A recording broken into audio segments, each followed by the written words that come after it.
Hello বন্ধুরা, কেমন আছেন সবাই? প্রবাসী মৌবনে সবাইকে স্বাগত জানিয়ে আজকের রাতের ডিনার সেটা শেয়ার করছি আপনাদের সাথে। কারণ আমি যা রান্না করি তাই শেয়ার করি।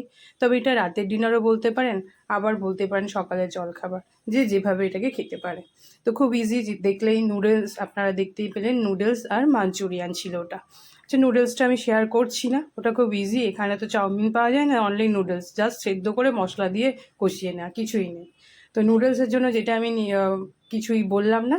আর মাঞ্চুরিয়ানের জন্য আমি আপনাদের বলছি কী কী মানে নিয়েছি আমি এর জন্য। আমি বাঁধাকপিটাকে না একটু ভাপিয়ে নিয়েছিলাম, কারণ এখন তো সিজন না, অফ সিজন, বাট এখানে মহারাষ্ট্রে সবসময়ই সিজন। তবুও আমি ভাপিয়ে ব্যবহার করি যাতে গ্যাস অ্যাসিডিটি না হয়।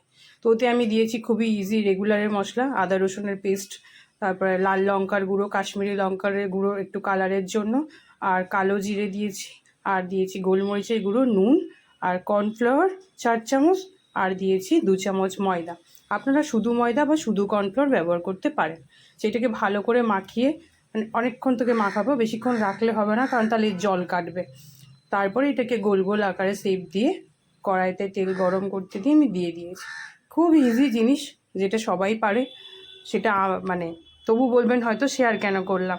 ওই যে বললাম রেগুলার যা করি তাই শেয়ার দিই। আমি যখনই ভয়েস ওভার দিই না, প্রায়ই এই কাকটা আমার পাশে, মানে সামনে একটা গাছ আছে, সে বসে কা কা করতেই থাকে। কী আর করা যাবে, তাতেই দিচ্ছি। তো ওতে যাই হোক, ওখানে ওটা ভাজা ভাজা হতে থাকে, একটু সময় লাগে, কম আছে ভাজতে হয়। ততক্ষণ আমি একটা সস, যে সসটা দেবো টস করার জন্য, সেটা আমি নিয়ে নিই। এখানে দিয়েছি টমেটো সস, আর দিয়েছি মানে ভিনিগার নয়, সরি, কি দিয়েছি ওটা, আপনার রেড চিলি সস, আর soya sauce, green chilli sauce, ব্যাস, আর কিছুই না। এটা দিয়ে আলাদা করে রাখলাম।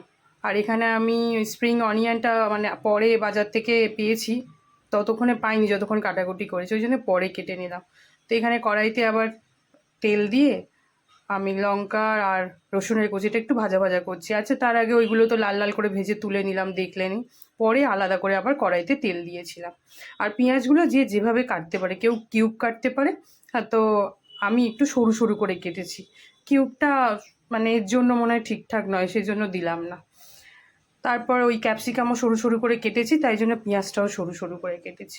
তো ওইভাবে দিয়ে একটু হালকা করে টস করে নিয়েছি। বেশি ভাজলে ক্রাঞ্চি, মানে যে ক্রাঞ্চি ভাবটা সেটা থাকবে না। তারপর পরিমাণ মতো নুন আর মিষ্টি দিয়েছি, গোলমরিচ গুঁড়ো দিয়েছি, আর সসটা তো আগেই ঢেলে দিলাম, দেখলেন। তো ওই দিয়ে এবার কর্নফ্লাওয়ার আমি 2 চামচ একটা জল দিয়ে বাটিতে গুলে রেখেছিলাম।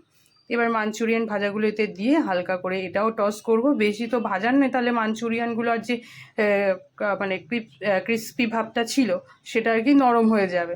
ওই অল্প করে দিয়ে নাড়াচাড়া করে তাতে আমি কর্নফ্লাওয়ারের ওই জলটা ঢেলে দিলাম, দিয়ে এইভাবে একটুখানি নেড়ে চেড়ে নিয়ে, আর শেষে ওই যে স্প্রিং অনিয়নটা নিয়ে এসেছিলাম ওটা আর কি ছড়িয়ে দেবো, দিয়ে নাড়াচাড়া করে নামিয়ে নেবো, ব্যাস, আর কিছুই না। হ্যাঁ, কেউ ধনেপাতা দিতে চাইলে দিতে পারেন, আমি এতে ধনেপাতা ব্যবহার করলাম না। একটু গ্রেভি গ্রেভি রাখলাম চাউমিনের সাথে খাওয়ার জন্য, না হলে একদম ড্রাইও করা যায়। তো এটাই হলো আজকের রেসিপি। তো বন্ধুরা, কেমন লাগলো অবশ্যই জানাবেন। দেখুন আমি এখানে টেস্ট করে খাচ্ছি এখন, ভালোই লেগেছে আমার। আপনাদের কেমন লাগলো অবশ্যই জানাবেন, আর অবশ্যই রিকোয়েস্ট রইলো এটা ট্রাই করার জন্য। ভালো থাকবেন, সুস্থ থাকবেন।